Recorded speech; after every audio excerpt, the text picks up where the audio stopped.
Assalamualaikum warahmatullahi wabarakatuh. Sobat, gimana kabarnya hari ini? Semoga kita semua selalu diberikan kesehatan, keberkahan, dan rezeki yang melimpah. Sebelum kita mulai kisahnya, silahkan sobat tulis asal daerah masing-masing agar kita bisa saling kenal. Mari kita mulai kisahnya.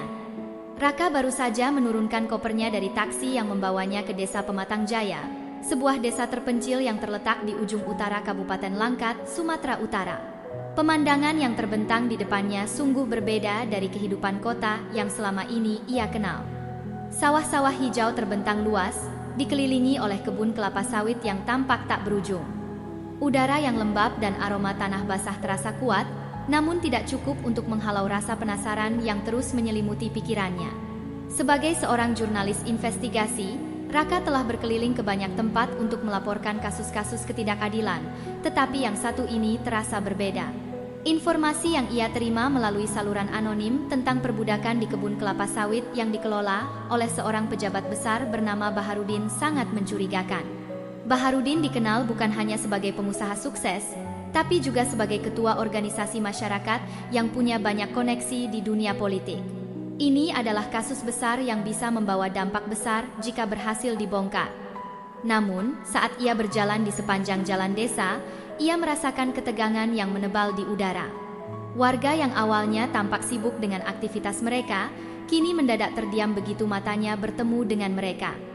Beberapa dari mereka segera menundukkan pandangan, seperti sedang menyembunyikan sesuatu yang tak ingin diketahui. Di ujung jalan, seorang lelaki tua yang mengenakan sarung dan baju lusuh mengamatinya dengan penuh kecemasan. Lelaki itu menghampiri Raka, lalu berbisik perlahan, "Pergi sebelum terlambat, nak. Ini bukan tempatmu." Raka tertegun, terkejut dengan kata-kata tersebut. Lelaki tua itu segera menghilang ke dalam kegelapan malam. Raka menatapnya dalam diam, merasa ada yang tidak beres, tetapi rasa penasaran mengalahkan segala perasaan lain. Ia berjalan menuju penginapan kecil di tengah desa, sebuah bangunan kayu sederhana yang sudah tampak usang. Setelah mengucapkan terima kasih kepada sopir taksi, Raka memasuki penginapan yang remang-remang. Di dalam, hanya ada seorang ibu tua yang sedang duduk di kursi rotan. Ia mengangguk pelan dan memberikan kunci kamar. "Kamar nomor 2, katanya tanpa banyak bicara. Raka mengangguk dan naik menuju kamar yang sudah disiapkan. Begitu pintu kamar terbuka, udara dingin menyambutnya. Suasana di dalam cukup sederhana, namun ada sesuatu yang membuatnya merasa gelisah. Ia duduk di pinggir tempat tidur dan memejamkan mata sejenak, mencoba meredakan kegelisahan dalam dirinya. Namun, malam itu tidak membawa kedamaian. Tiba-tiba, sebuah rasa yang tak bisa dijelaskan membuatnya terbangun. Raka membuka matanya dan melihat dari jendela kamar beberapa siluet samar di kejauhan. Seseorang sedang mengamatinya. Tanpa berani bergerak, Raka tetap terdiam. Beberapa detik kemudian, bayangan itu hilang, tetapi rasa diawasi tidak juga pergi. Ia mencoba tidur kembali, namun mimpinya terganggu oleh suara jeritan yang datang dari kejauhan. Jeritan itu terasa jelas, menembus malam yang sunyi. Raka terjaga, berusaha mencerna apa yang baru saja didengarnya. Dengan perlahan, ia berjalan menuju jendela dan membuka sedikit tirainya. Hanya kegelapan yang tampak di luar, namun suara itu masih terdengar, semakin menjauh. Apa yang sebenarnya terjadi di desa ini? Pertanyaan itu terus berputar dalam kepala Raka. Jeritan itu tidak bisa ia abaikan begitu saja. Namun, rasa takut dan rasa penasaran saling bergumul dalam dirinya. Jika jeritan itu memang nyata, artinya ia mungkin telah berada di tempat yang jauh lebih berbahaya daripada yang ia bayangkan. Raka meraih ponselnya dan membuka catatan investigasi yang telah ia buat. Semua petunjuk yang ia terima mengarah pada satu nama, Baharudin. Seorang pengusaha kelapa sawit yang juga terlibat dalam banyak organisasi masyarakat yang kuat. Nama ini jelas bukan nama sembarangan. Raka menggigit bibirnya, menimbang apakah ia sudah cukup siap menghadapi bahaya yang mungkin datang. Dalam hati, ia tahu bahwa tidak ada jalan mundur sekarang. Sambil memandang keluar jendela, ia merasakan kegelisahan yang mendalam. Hari baru akan dimulai, dan Raka tahu ia harus bergerak cepat jika ingin menggali lebih dalam tentang apa yang terjadi di balik kebun kelapa sawit itu. Namun, dengan ancaman yang tak terlihat dan rasa takut yang mengintai, langkah pertama yang harus ia ambil adalah memastikan ia dapat tetap aman.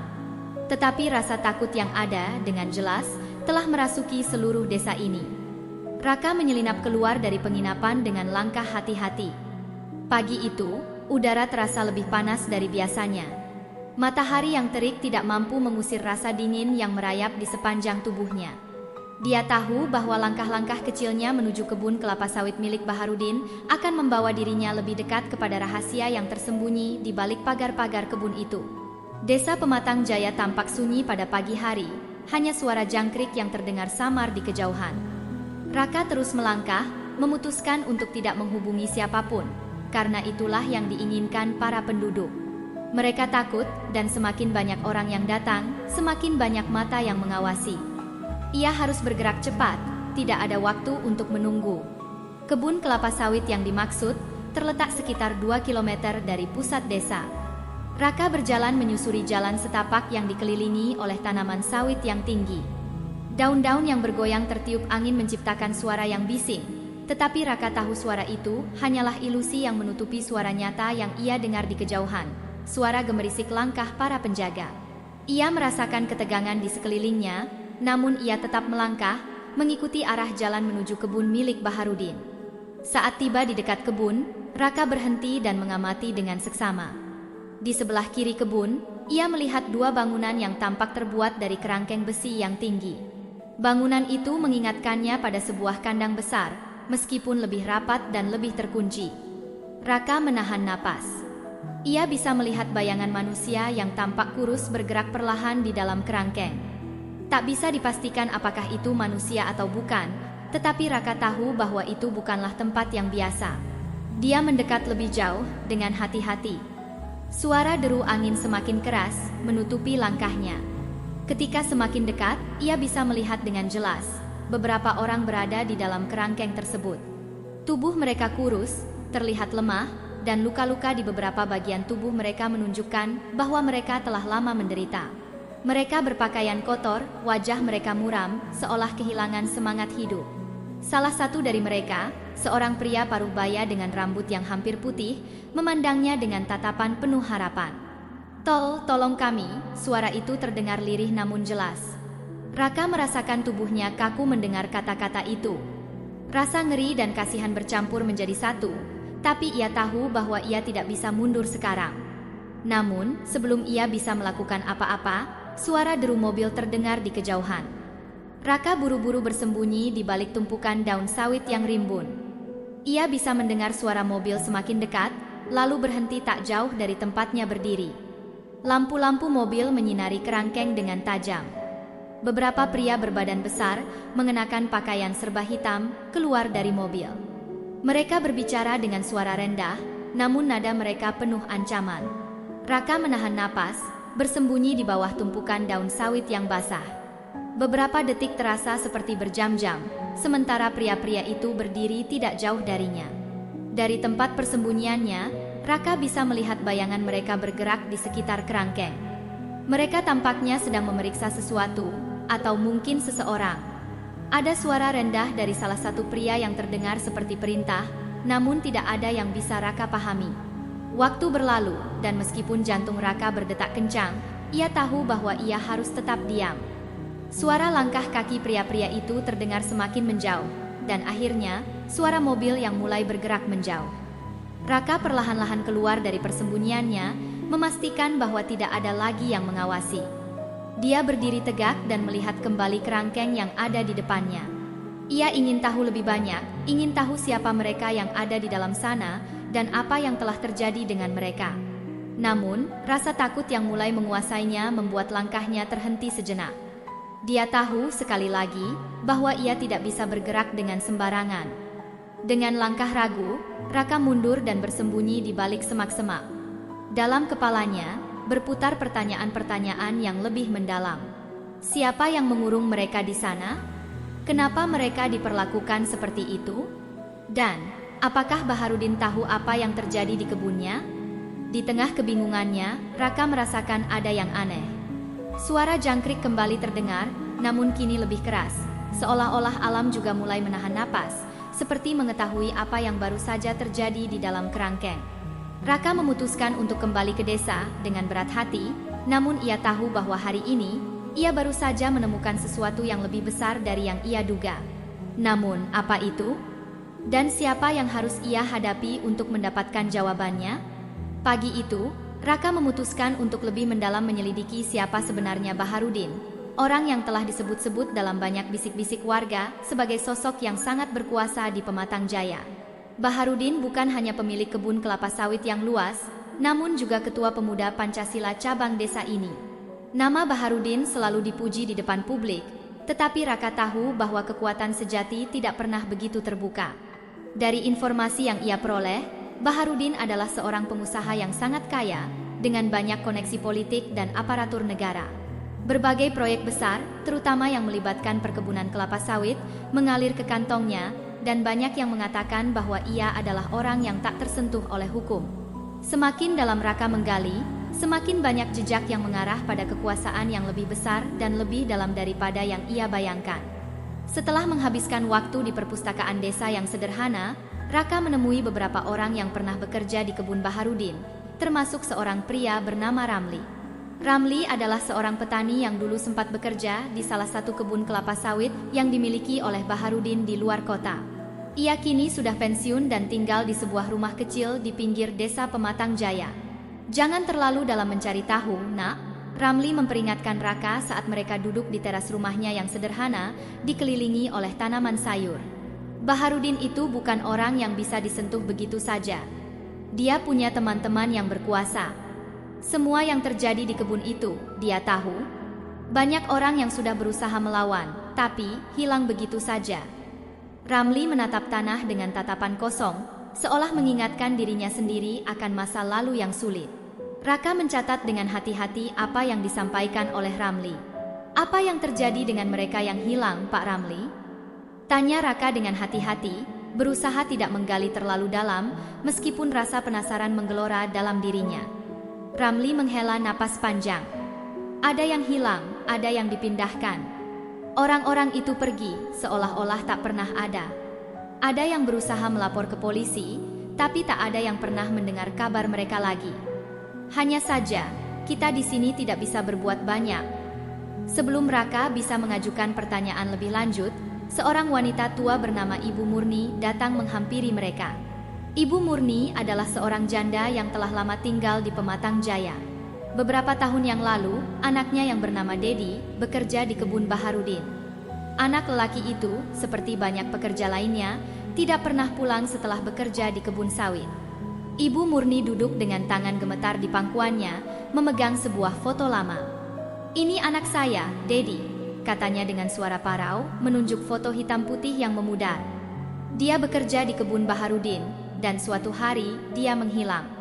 Sudah bertahun-tahun, saya tidak tahu di mana dia berada. Matanya yang penuh air mata tidak bisa menyembunyikan rasa kehilangan yang mendalam.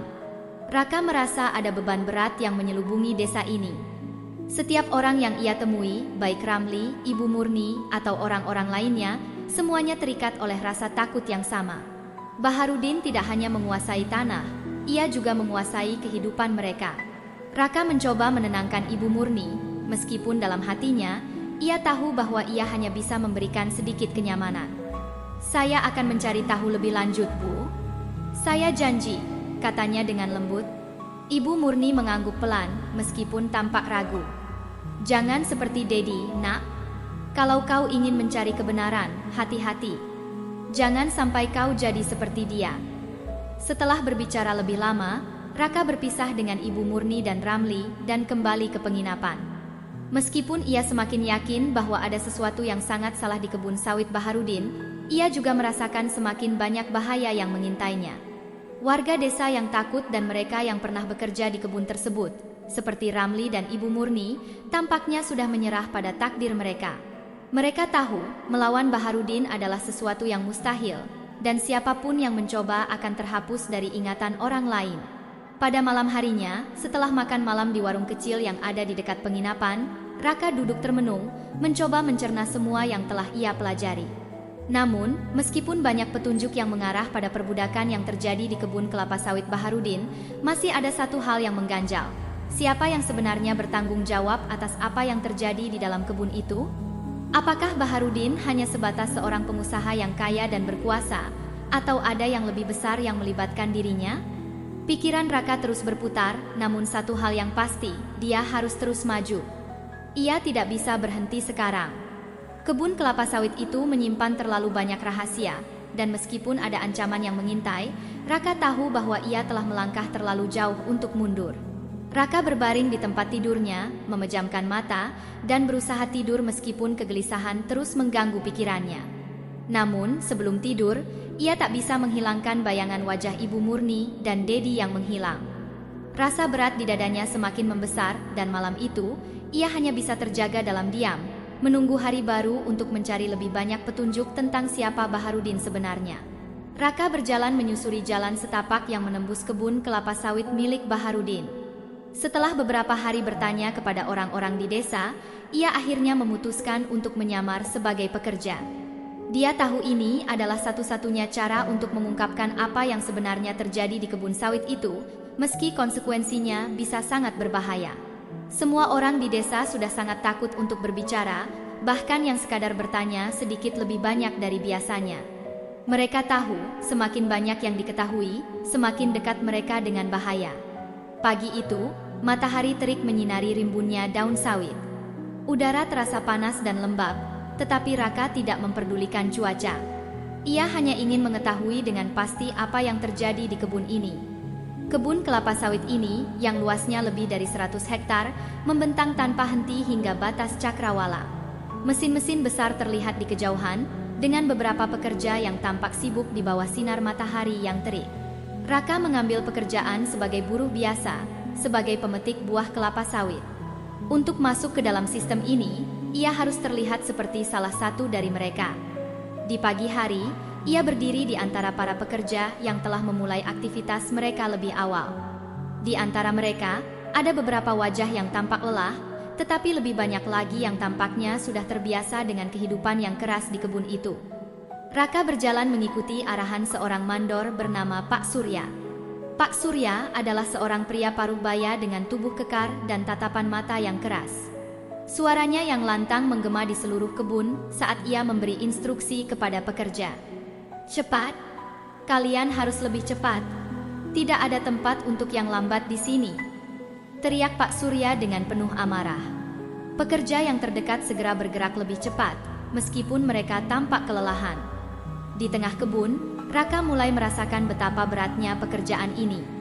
Setiap buah kelapa sawit yang dipetik harus segera dimasukkan ke dalam keranjang besar, dan keranjang itu harus dibawa dengan cepat ke truk yang menunggu. Pekerja lainnya tampaknya terbiasa dengan beban berat ini, namun Raka merasa punggungnya mulai terasa sakit. Tidak ada yang berbicara banyak, kecuali Pak Surya yang terus mengomel dan memerintah pekerja dengan suara yang tajam. Beberapa jam berlalu, dan Raka mulai merasa sangat lelah. Tetapi yang lebih mengganggu adalah suasana hati para pekerja. Mereka semua tampak seperti mesin, hanya bergerak tanpa ekspresi, tanpa energi. Ketika ia melirik sekitar, ia melihat seorang pria muda yang tampaknya bekerja lebih keras dari yang lain. Pria itu tampak kesulitan, napasnya terengah-engah, tubuhnya berkeringat deras. Sepertinya ia sudah terlalu lama bekerja tanpa jeda. Tiba-tiba, Pak Surya mendekatinya dan menepuk punggungnya dengan keras. "Jangan lambat, Andi. Kamu harus lebih cepat," perintah Pak Surya dengan nada yang menggertak. Namun, Andi hanya diam, wajahnya pucat, dan tubuhnya gemetar. Dia mencoba untuk melanjutkan pekerjaannya, tetapi tidak bisa menghindari tatapan tajam dari Pak Surya. Raka mendekat, memutuskan untuk berbicara dengan Andi, meskipun ia tahu ini berisiko. "Apakah kamu baik-baik saja?" tanyanya pelan, memastikan Pak Surya tidak mendengarnya. Andi menatapnya sejenak, mata kosong. "Aku sudah hampir tidak tahan lagi. Aku tidak tahu berapa lama aku bisa bertahan di sini." Suaranya serak, dan Raka bisa melihat bagaimana tubuhnya yang kurus bergerak dengan sulit. Andi mencoba tersenyum, tetapi senyumnya terlihat sangat paksa. "Ada yang sudah meninggal di sini," lanjutnya pelan, seolah takut kata-katanya akan terdengar oleh orang lain. Raka terdiam, terkejut dengan apa yang baru saja didengarnya. Ia tahu bahwa kehidupan para pekerja di sini sangat keras, tetapi kenyataan yang baru saja diungkapkan oleh Andi sangat mengejutkannya. Pekerja yang meninggal karena kelelahan atau mungkin karena kekerasan? Raka tidak bisa membiarkan informasi itu begitu saja menghilang. Namun, Pak Surya tiba-tiba kembali mendekat, dan Andi buru-buru kembali bekerja, seolah tidak ada yang terjadi. Raka melanjutkan pekerjaannya, tetapi hatinya dipenuhi dengan pertanyaan yang semakin banyak. Apa yang sebenarnya terjadi di kebun ini? Bagaimana bisa pekerja diperlakukan begitu keras? Apa yang sebenarnya membuat mereka semua bertahan dalam kondisi seperti ini? Pekerja lain tampaknya juga sedang berusaha untuk bertahan. Beberapa dari mereka tampak tidak peduli dengan rasa sakit atau kelelahan, seolah-olah mereka sudah menyerah pada nasib mereka. Raka memperhatikan mereka dengan penuh rasa iba. Mereka bekerja tanpa henti, seperti mesin yang tidak bisa berhenti berputar. Setiap kali seseorang tampak jatuh kelelahan, mereka segera dipaksa untuk berdiri dan melanjutkan pekerjaan mereka. Tidak ada yang bisa berbicara tentang rasa sakit atau keluhan. Hanya ada instruksi yang harus dipatuhi dan waktu yang tidak pernah cukup. Saat matahari mulai terbenam, Raka merasakan tubuhnya yang semakin lelah. Namun, meskipun rasa sakit itu terus-menerus menggerogoti tubuhnya, ia tahu bahwa ia harus bertahan. Ia harus mengetahui lebih banyak tentang apa yang terjadi di kebun ini. Mengungkapkan kenyataan yang tersembunyi di balik kehidupan para pekerja yang terperangkap ini adalah satu-satunya cara untuk membawa perubahan. Namun, dengan ancaman yang selalu mengintai, Raka tidak bisa tidak merasa takut. Bagaimana ia bisa membawa semua ini ke permukaan tanpa membahayakan dirinya sendiri? Di malam hari, ketika semua pekerja akhirnya diberi waktu untuk istirahat, Raka duduk di sudut ruang makan kecil yang terletak di dekat barak pekerja. Ia mendengarkan obrolan ringan antara pekerja, namun ia tahu bahwa di balik tawa dan canda mereka, ada kesedihan yang mendalam. Banyak dari mereka yang tampak tidak memiliki pilihan lain selain terus bekerja, seolah-olah mereka terperangkap dalam kehidupan yang tidak akan pernah berubah. Raka menatap keran air yang mengalir di dekat ruang makan. Dia tahu bahwa ia tidak bisa bertahan di sini terlalu lama, namun semakin dalam ia menyelami kehidupan mereka, semakin jelas bahwa perbudakan modern ini harus dihentikan. Tetapi, apakah ia cukup kuat untuk menghadapi Baharudin dan orang-orang di sekitarnya yang akan melakukan segala cara untuk melindungi rahasia mereka? Hari demi hari, Raka mulai merasakan ketegangan yang semakin meningkat di sekitar kebun kelapa sawit milik Baharudin. Setelah menyamar sebagai pekerja selama beberapa waktu, ia semakin yakin bahwa ada sesuatu yang sangat tidak beres dengan cara pekerja diperlakukan. Namun, semakin dalam ia menyelami kebun itu, semakin besar ancaman yang mengintai dirinya. Pada pagi itu, Raka merasa ada yang berbeda. Ketika ia sedang beristirahat sejenak di bawah pohon kelapa sawit, seseorang mendekatinya. Seorang pria tinggi besar, mengenakan kaos hitam dan celana pendek, berdiri di depannya dengan tatapan tajam. Pria itu tidak berkata apa-apa, hanya menatap Raka dengan mata yang penuh peringatan. Raka tidak tahu siapa dia, tetapi instingnya mengatakan bahwa pria ini bukanlah seseorang yang bisa dianggap remeh. "Kau terlalu banyak bertanya," kata pria itu dengan suara rendah dan datar, namun jelas mengandung ancaman. "Kami tahu siapa kau, dan kau lebih baik berhenti mencari tahu lebih banyak. Kalau tidak, kau akan menyesal." Raka terkejut, tetapi ia berusaha tetap tenang. "Saya hanya bekerja di sini, sama seperti yang lain." "Saya tidak tahu apa yang kalian maksud," jawabnya dengan hati-hati. Ia tahu bahwa berbicara terlalu banyak atau terlihat cemas hanya akan semakin membahayakan dirinya.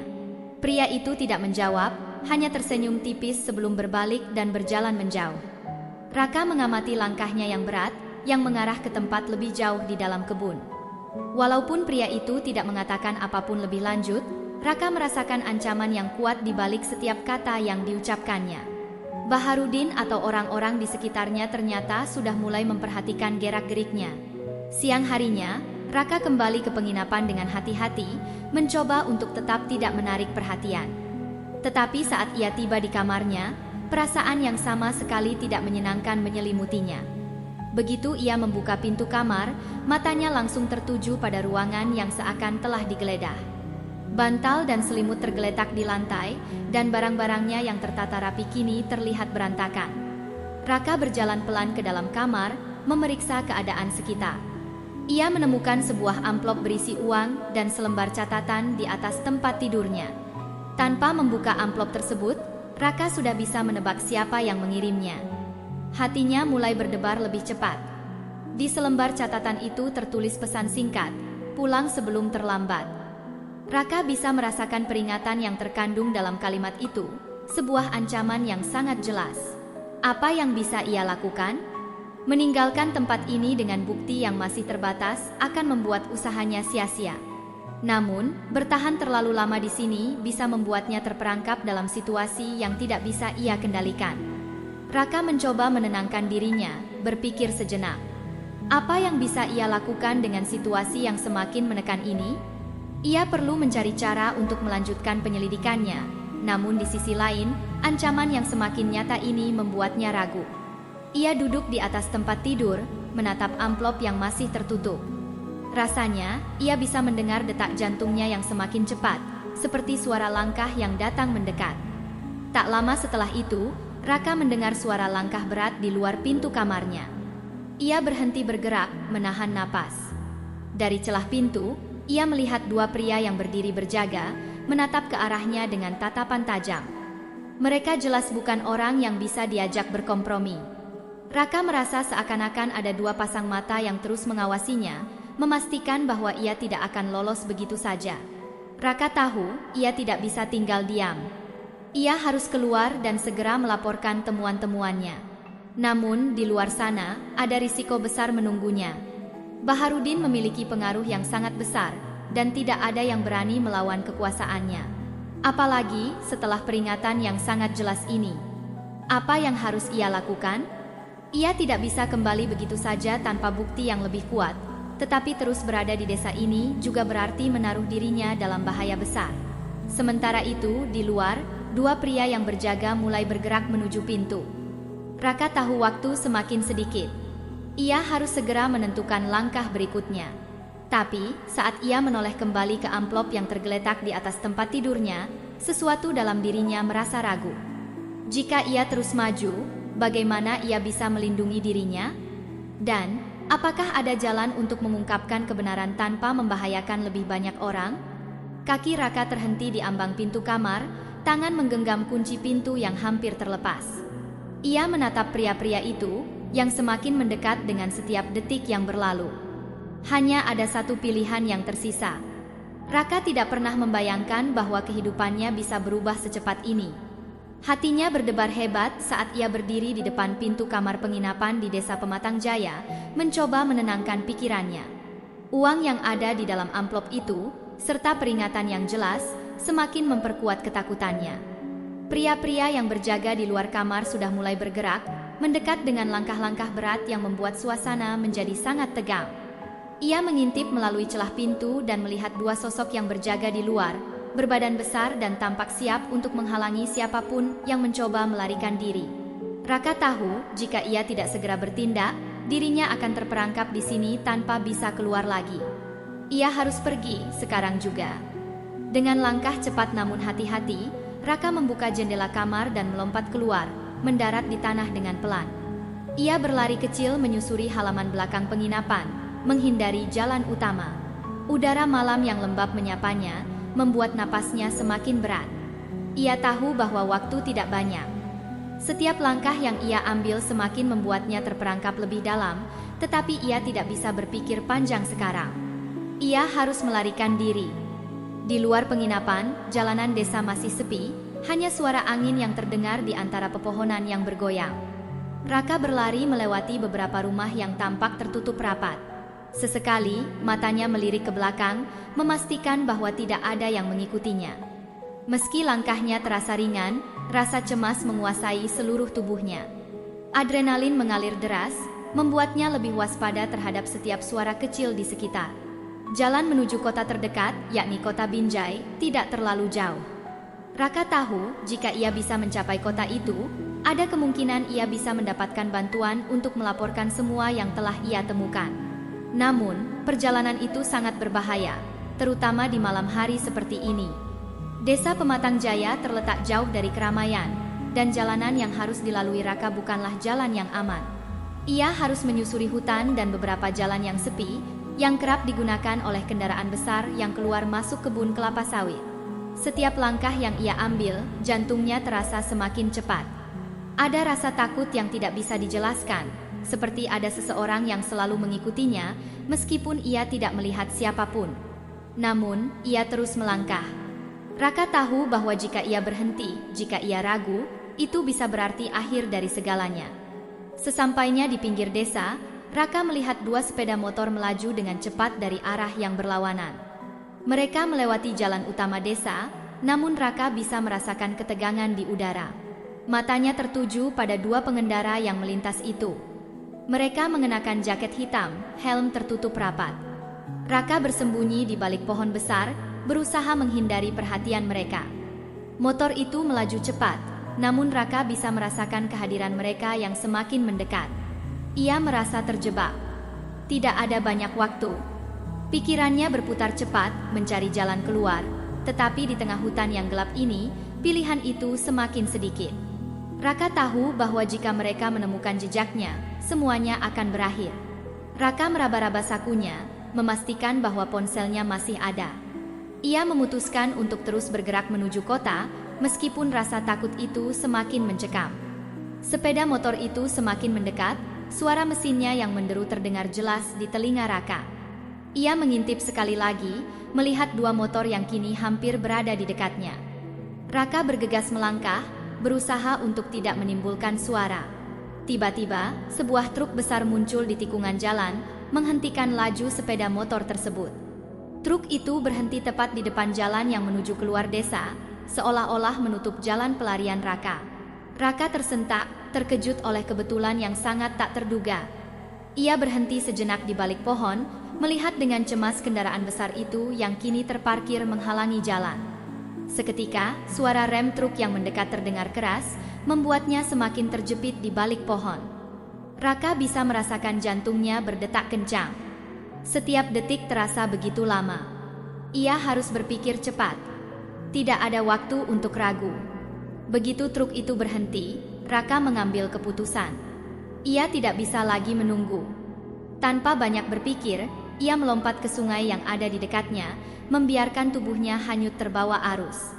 Arus sungai yang deras segera menerjang tubuhnya. Raka berjuang untuk tetap mengapung, meskipun tubuhnya terasa lemas dan tenggelam ke dalam air yang dingin.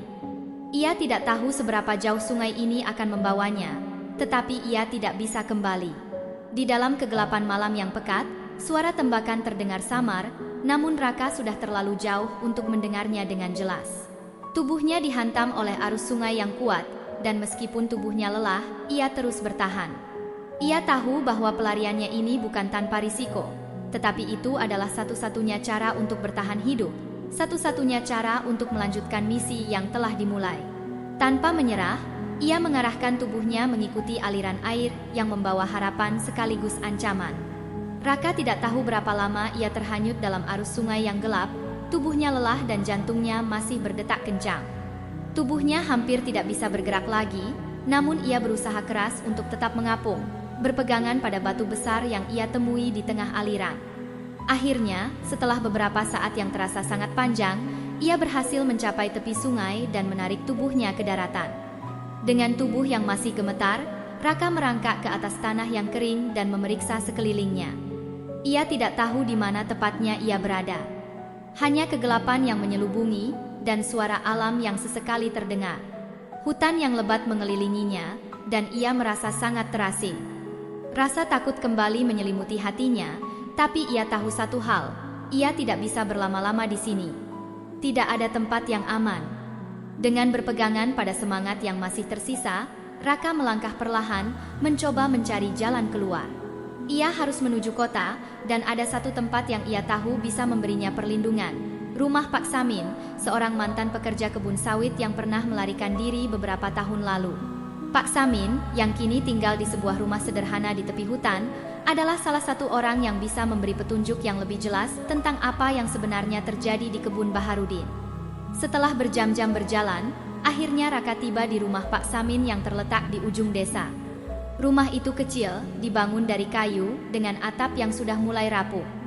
Tetapi di dalamnya, Pak Samin tinggal dengan tenang, jauh dari keramaian. Raka mengetuk pintu dengan pelan, berharap Pak Samin masih ada di rumah. Tidak lama setelah itu, pintu terbuka, dan Pak Samin muncul dengan wajah cemas. Raka mengangguk pelan, meskipun tubuhnya masih terasa lemah. "Saya harus berbicara denganmu, Pak. Ada yang harus saya lakukan, saya butuh bantuanmu." Suaranya serak, seolah-olah berbicara saja sudah menghabiskan seluruh tenaganya. Pak Samin mempersilakan Raka masuk, dan mereka duduk di meja kayu yang sederhana. Pak Samin menatap Raka dengan tatapan yang penuh kekhawatiran. "Apa yang terjadi? Kenapa kamu seperti ini?"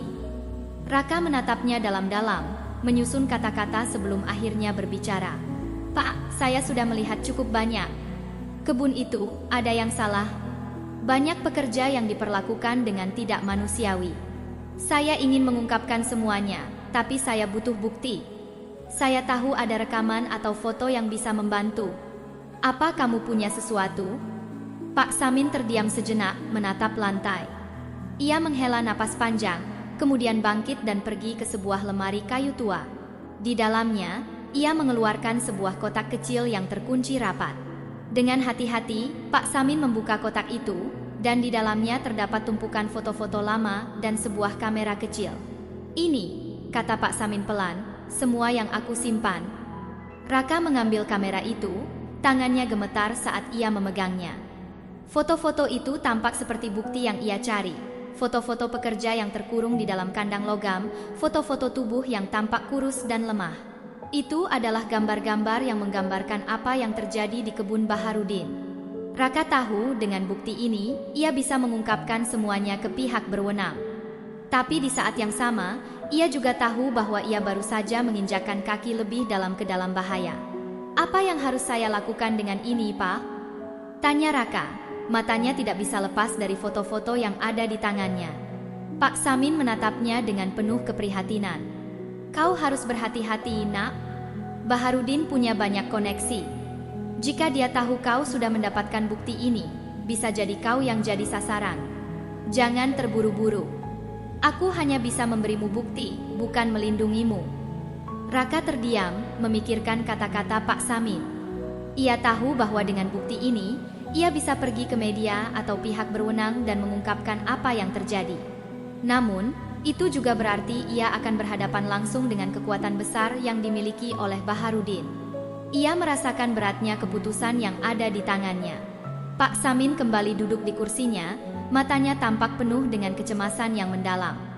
"Aku sudah pernah mencoba melaporkan ini dulu, tapi mereka tidak pernah mendengarkan. Aku takut, Nak. Kau mungkin akan lebih beruntung, tetapi aku tidak bisa menjamin apa yang akan terjadi padamu." Raka merasakan perasaan yang membuncah di dadanya. Ia tahu bahwa Pak Samin hanya ingin melindunginya, tetapi ia tidak bisa mundur sekarang. Misi ini bukan hanya untuk dirinya sendiri, tetapi untuk semua orang yang telah menderita karena sistem yang tak adil ini. Dengan suara yang tegas, Raka berkata, "Saya tidak bisa mundur, Pak. Saya harus melanjutkan ini. Saya akan membawa bukti ini ke luar desa dan mengungkapkan semuanya. Kalau tidak sekarang, kapan lagi?" Pak Samin menatapnya dalam-dalam, seolah mencari keyakinan dalam diri Raka. "Baiklah kalau begitu. Tapi ingat, Nak, setiap langkahmu selanjutnya harus penuh pertimbangan. Dunia ini tidak sesederhana yang kita pikirkan." Raka mengangguk, memegang erat kamera dan foto-foto itu. Ia tahu bahwa jalan di depannya akan sangat sulit, namun sekarang ia memiliki bukti yang jelas. Dalam hati, ia berjanji untuk tidak berhenti sampai kebenaran terungkap, meskipun itu berarti harus berhadapan dengan kekuatan yang lebih besar dari dirinya. Namun, saat ia menatap keluar jendela rumah Pak Samin, ia bisa merasakan ada sesuatu yang mengintai. Sesuatu yang tak terlihat, tapi jelas ada. Sesuatu yang menunggu untuk menghentikan langkahnya. Hujan turun dengan deras, mengguyur desa Pematang Jaya yang mulai gelap. Di tengah malam yang sunyi, Raka merasakan ketegangan yang menggelayuti setiap inci tubuhnya. Ia duduk di sudut rumah Pak Samin, tubuhnya masih dipenuhi dengan kelelahan dan kecemasan. Walaupun foto-foto dan rekaman video yang ia dapatkan memberikan bukti kuat tentang perbudakan di kebun Baharudin, rasa takut tidak juga menghilang. Bahkan, sekarang ia tahu bahwa langkah selanjutnya bisa menjadi taruhan hidup dan mati. Pak Samin sudah tidur di ruang belakang, tetapi Raka masih terjaga menatap foto-foto itu. Setiap gambar yang ia pegang menggambarkan penderitaan yang tak terkatakan. Tapi semakin lama ia memandangnya, semakin ia merasakan beban yang berat. Ia tahu bahwa bukti yang ada di tangannya bisa mengubah segalanya. Namun ia juga tahu bahwa Baharudin tidak akan membiarkan kebenaran ini terbongkar begitu saja. Sudah beberapa malam ini, Raka menginap di rumah Pak Samin, bersembunyi dari pandangan orang-orang yang bekerja di kebun Baharudin. Ia tahu, ketika ia meninggalkan rumah ini, Baharudin pasti akan segera mengetahuinya. Ia terlalu terlibat, dan semakin banyak orang yang mulai mengetahui tindakannya, semakin besar ancaman yang mengintainya. Namun, Raka juga tahu bahwa ia tidak bisa mundur sekarang. Tidak dengan bukti yang sudah ada di tangannya. Ketika suara hujan semakin keras di luar, Raka teringat kembali pada pesan yang diterimanya beberapa hari lalu. Peringatan yang jelas dari orang-orang yang bekerja di kebun Baharudin. Pulang sebelum terlambat. Kalimat itu berulang-ulang terngiang di telinganya. Tak lama setelah itu, sebuah suara menghentikan pikirannya. Suara langkah kaki yang datang mendekat. Raka berdiri perlahan, dengan hati-hati mendekati pintu rumah Pak Samin. Tanpa membuat suara, ia mengintip melalui celah pintu. Di luar, beberapa sosok gelap bergerak di bawah hujan deras, menuju rumah ini dengan cepat. Suara langkah mereka terdengar berat dan teratur, tidak seperti langkah orang biasa. Raka menahan napas, mencoba memahami apa yang sedang terjadi. Setelah beberapa saat, pintu depan rumah Pak Samin terbuka dengan keras. Dua pria berbadan besar, dengan wajah yang tampak gelap dan penuh amarah, memasuki rumah tanpa berkata apa-apa. Raka bisa mendengar percakapan mereka yang rendah, namun sangat jelas. "Dia di dalam sini," suara seorang pria terdengar. "Kita harus cepat. Baharudin sudah tahu. Kita tidak bisa membiarkan dia kabur." Raka merasakan darahnya mendidih. Mereka datang untuk mencarikannya. Semua yang telah ia coba lakukan, semua usaha untuk mengungkapkan kebenaran, mungkin akan sia-sia. Raka tahu, jika ia tetap tinggal di sini, mereka akan menemukannya. Tidak ada jalan keluar. Raka berlari ke belakang rumah dengan langkah cepat. Dalam keheningan malam yang dipenuhi dengan hujan, ia berusaha untuk tetap diam dan tidak menarik perhatian. Keringat dingin mengalir di tubuhnya. Ia tahu bahwa ini adalah saat-saat kritis. Jika ia tidak bergerak cepat, ia bisa tertangkap tanpa sempat berbuat apa-apa. Saat ia mencapai ujung belakang rumah, Raka bersembunyi di balik tumpukan kayu yang tergeletak. Ia memegang kamera dan foto-foto itu erat-erat, tak ingin kehilangan satupun bukti yang ia bawa. Namun, rasa takut semakin menguasai dirinya. Suara langkah-langkah berat semakin mendekat, dan Raka bisa mendengar percakapan yang semakin jelas. "Kita harus temukan dia. Dia tidak bisa lolos dari Baharudin." Suara pria yang satu lagi terdengar semakin dekat. Raka menggigit bibirnya, mencoba untuk menenangkan dirinya. Ia tahu bahwa jika ia tertangkap sekarang, semua akan berakhir. Namun, ia juga tahu bahwa melarikan diri kemanapun tidak akan mudah. Baharudin memiliki jaringan yang luas. Tidak ada tempat yang aman, dan dia sudah terlalu jauh dalam permainan ini.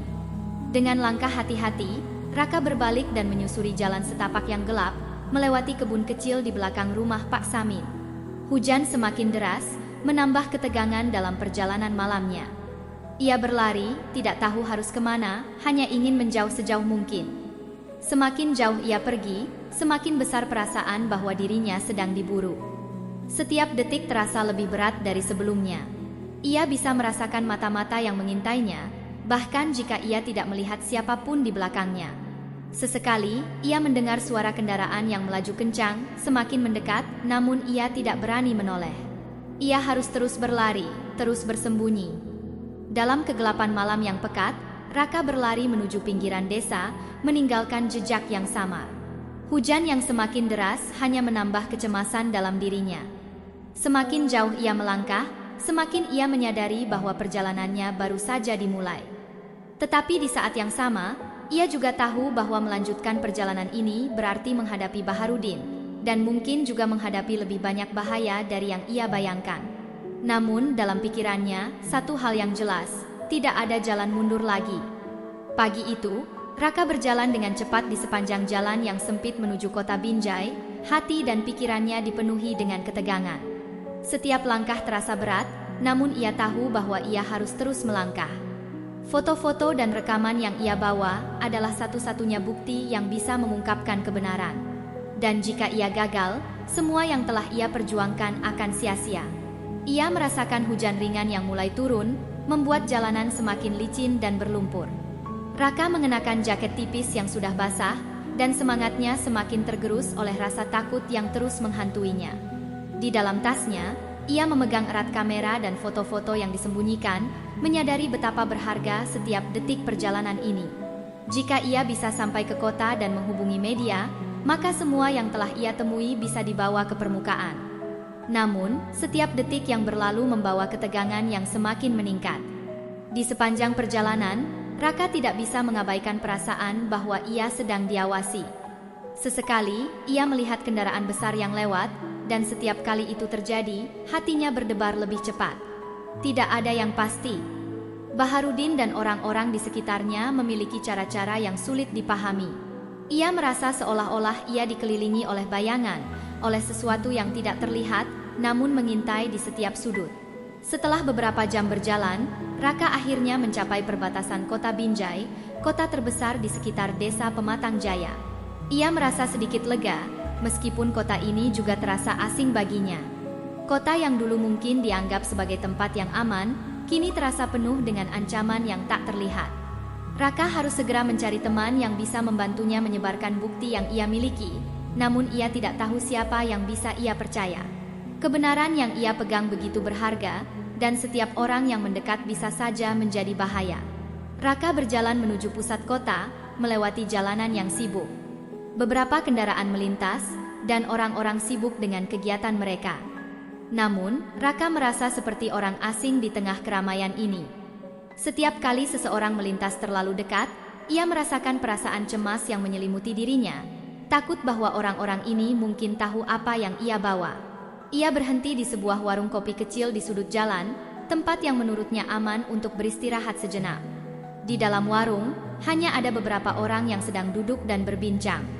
Raka duduk di pojok, memesan kopi hitam, dan mencoba untuk menenangkan diri. Namun, meskipun ia duduk dengan tenang, hatinya tetap gelisah. Ia harus mencari cara untuk menghubungi teman wartawannya, Andi, yang ia harap bisa membantunya. Di tengah ketegangan yang melingkupi dirinya, Raka memeriksa ponselnya, mencari nomor Andi. Ia sudah beberapa kali mencoba menghubunginya sebelumnya, namun tidak ada jawaban. Dengan ragu, ia menekan tombol untuk mengirim pesan singkat, menjelaskan situasinya dan memintanya untuk segera bertemu. Raka tahu bahwa jika Andi benar-benar mau membantu, ini adalah kesempatan terakhir yang ia miliki. Tiba-tiba, ponselnya berbunyi. Sebuah pesan masuk. Raka membuka pesan itu dengan cepat. Andi akhirnya membalasnya, mengonfirmasi bahwa ia akan bertemu dengan Raka beberapa jam lagi di sebuah kafe di pusat kota. Raka merasa sedikit lega, meskipun ia tahu bahwa pertemuan ini bisa membawa risiko yang lebih besar. Sambil menunggu, Raka memandang keluar jendela warung. Hujan semakin deras, menambah suasana gelap yang mengelilinginya. Semua orang yang berjalan di luar tampak terburu-buru, menghindari hujan. Di dalam warung, Raka merasakan dunia ini terasa semakin kecil, seolah-olah ia terjebak dalam sebuah lingkaran yang semakin menyempit. Beberapa menit kemudian, Raka melihat seorang pria berjaket hitam masuk ke dalam warung. Pria itu menatapnya sejenak sebelum berjalan ke arah meja tempat Raka duduk. Itu adalah Andi. Raka berdiri dan menyambutnya dengan tatapan penuh harapan. "Kau datang," kata Raka dengan suara yang hampir tidak terdengar. Andi duduk di hadapan Raka, melihat sekeliling untuk memastikan tidak ada yang mengawasi. "Apa yang terjadi, Raka?" "Aku terkejut menerima pesanmu," kata Andi dengan suara rendah, berusaha tidak menarik perhatian orang di sekitar mereka. Raka meletakkan tasnya di meja dan mengeluarkan foto-foto serta rekaman yang telah ia simpan. "Ini," katanya dengan tegas. "Ini semua bukti yang aku punya. Aku harus membawanya ke media. Kau harus bantu aku menyebarkannya." Andi menatap foto-foto itu dengan serius, wajahnya berubah menjadi lebih tegang. "Ini bukti yang sangat kuat, Raka," katanya pelan. "Tapi kau tahu kan? Jika kita menyebarkannya, itu akan sangat berisiko. Baharudin tidak akan tinggal diam. Dia punya banyak orang di luar sana, dan kita akan menjadi target." Raka mengangguk, menyadari sepenuhnya bahaya yang mereka hadapi. "Aku tidak punya pilihan, Andi. Jika kita tidak lakukan sekarang, semua ini akan terus berlangsung. Kita harus hentikan mereka." Andi terdiam sejenak, menimbang kata-kata Raka. Kemudian ia mengangguk perlahan. "Baiklah, kita akan lakukan ini. Aku akan bantu sebisa mungkin. Tapi ingat, Raka, kita harus sangat hati-hati. Ini bukan sesuatu yang bisa kita lakukan dengan sembarangan." Raka menatapnya dengan penuh keyakinan. "Aku siap. Kita harus memastikan kebenaran ini sampai ke telinga semua orang." Keduanya saling bertukar pandang, keduanya tahu bahwa jalan yang akan mereka ambil tidak mudah. Namun, mereka juga tahu bahwa tidak ada pilihan lain. Saat itu, keduanya berjanji untuk mengungkapkan kebenaran, meskipun harus menghadapi apapun yang datang setelahnya. Hari itu, langit di atas kota Medan tampak mendung, seakan merasakan ketegangan yang menguasai kota besar itu. Raka berdiri di luar gedung media nasional tempat ia dan Andi akan bertemu dengan seorang editor yang dapat membantu menyebarkan bukti yang mereka bawa. Meski harapan semakin menebal, ketakutan juga menghantui dirinya. Ia tahu bahwa Baharudin akan melakukan apa saja untuk memastikan kebenaran yang mereka bawa tidak terbongkar. Setelah mengumpulkan bukti selama beberapa minggu, Raka merasa bahwa ini adalah momen yang sangat penting. Dengan rekaman video dan foto-foto yang menunjukkan kekejaman yang terjadi di kebun kelapa sawit milik Baharudin, ia merasa sudah berada di ujung tanduk, baik bagi dirinya maupun bagi mereka yang selama ini tertindas. Tapi meski ada harapan di depan mata, ketegangan tetap terasa begitu mencekam. Andi, teman wartawannya yang setia, sudah berada di dalam gedung. Raka menatap pintu besar yang menuju ke ruang redaksi, menunggu dengan cemas. Ia merasakan ketegangan di udara, setiap langkahnya terasa semakin berat. Ponselnya bergetar di dalam tas, dan ia segera memeriksa pesan singkat yang baru masuk. Pesan dari Ibu Murni, ibu dari Dedi, seorang pekerja yang hilang beberapa tahun lalu. "Saya dengar dari beberapa orang, Baharudin sedang mencari kalian." Demikian pesan yang tertera. "Hati-hati, nak." Raka menggigit bibirnya, pesan itu semakin memperburuk kecemasannya. Baharudin, dengan segala kekuasaannya, pasti tahu bahwa ia sedang bergerak. Raka memasukkan ponselnya kembali ke dalam tas, mencoba untuk tidak terlarut dalam rasa takut. Ia harus fokus. Kebenaran ini harus keluar. Saat pintu masuk ke ruang redaksi terbuka, Andi muncul di ambang pintu. Wajahnya terlihat tegang, namun ada sedikit rasa lega di matanya. "Semua sudah siap, Raka. Kita akan bertemu dengan editor sekarang," katanya, mengangguk pelan dan memberi isyarat untuk masuk. Raka mengangguk, tetapi langkahnya terasa semakin berat. Ia tahu saat ini tidak ada lagi yang bisa dihentikan. Dengan semua bukti yang ada, pergerakan mereka untuk mengungkapkan kejahatan ini tak bisa lagi diputar balik. Di dalam ruang redaksi, suasana sedikit lebih tenang, meskipun ada kegelisahan yang tak tampak. Seorang wanita paruh baya dengan pakaian formal, yang tampaknya editor utama, menyambut mereka dengan tatapan serius. Namanya adalah Dewi Sari, seorang jurnalis senior yang sudah berpengalaman menangani berbagai kasus besar. Andi sudah mengenalnya, dan ia langsung memulai percakapan dengan memperkenalkan Raka dan memberikan gambaran umum tentang apa yang akan mereka sampaikan. "Jadi, apa yang kalian bawa?" tanya Dewi dengan suara rendah, mengamati Raka dan Andi dengan seksama. Raka membuka tasnya dan mengeluarkan kamera serta beberapa foto. Ia merasa semakin cemas, namun ia tahu bahwa ini adalah kesempatan yang harus dimanfaatkan dengan baik. Raka menyerahkan foto-foto itu kepada Dewi, yang segera memeriksa dengan cermat. Ia menatap foto-foto itu dalam diam, memperhatikan setiap detail yang ada. Apa yang kalian ingin lakukan dengan ini? Tanya Dewi setelah beberapa menit, suaranya tetap tenang meski matanya tampak serius. Ini adalah bukti yang menunjukkan apa yang terjadi di kebun sawit Baharudin, jawab Raka dengan tegas. Kami ingin agar dunia tahu, agar para pekerja yang telah diperlakukan tidak manusiawi bisa mendapatkan keadilan. Dewi memandang Raka dan Andi sejenak, berpikir keras. Lalu, ia menghela napas panjang. Ini bukan sesuatu yang bisa kami ambil begitu saja, Raka. Baharudin adalah orang yang berkuasa. Dia punya banyak koneksi. Jika kami melibatkan diri dalam ini, kami bisa jadi target. Kami perlu memikirkan langkah berikutnya dengan hati-hati. Raka merasakan jantungnya berdetak kencang. Saya tahu risikonya, Bu Dewi. Tapi ini satu-satunya kesempatan. Ini bisa mengubah segalanya. Dewi terdiam beberapa detik, seolah menimbang kata-kata Raka. Kemudian, ia mengangguk pelan. Baiklah, kita akan coba bantu sebisa mungkin. Tapi kita harus hati-hati. Jika Baharudin tahu kita sudah bergerak, ini bisa berbahaya. Andi menambahkan, kami sudah siap mengambil risiko, Bu Dewi. Kami hanya butuh bantuan kalian untuk membuat ini terlihat di mata dunia. Dewi tidak langsung memberi jawaban. Ia mengamati Raka dengan tatapan serius, kemudian melirik ke arah komputer di mejanya. Kita akan mulai dengan menyiapkan laporan ini dengan sangat hati-hati. Kita harus memastikan segala sesuatunya terorganisir dengan baik sebelum kita pergi ke publik. Raka merasakan sedikit lega. Meskipun jalan ke depan masih sangat berbahaya, setidaknya mereka tidak sendirian dalam perjuangan ini. Namun, perasaan itu hanya bertahan sejenak. Saat Dewi mulai mengetik di komputernya untuk menyiapkan laporan, Raka tidak bisa menahan kegelisahannya. Baharudin pasti sudah tahu tentang pergerakan mereka. Mereka tidak akan bisa tetap aman terlalu lama. Di luar gedung, suara kendaraan terdengar mendekat. Raka berhenti sejenak dan menoleh keluar jendela. Dari balik tirai, ia bisa melihat sebuah mobil hitam yang parkir di dekat pintu masuk gedung. Jantungnya berdetak lebih cepat, dan perasaan waspada mulai menghampirinya. Ada sesuatu yang tidak beres, gumamnya dalam hati. Dewi tidak memperhatikan kegelisahan Raka. Ia terus mengetik, mempersiapkan segala sesuatunya dengan hati-hati. Namun, perasaan bahwa sesuatu akan terjadi segera tak bisa dihindari. Waktu terus berjalan, dan Raka tahu bahwa semakin dekat ia dengan kebenaran, semakin besar pula bahaya yang mengintai.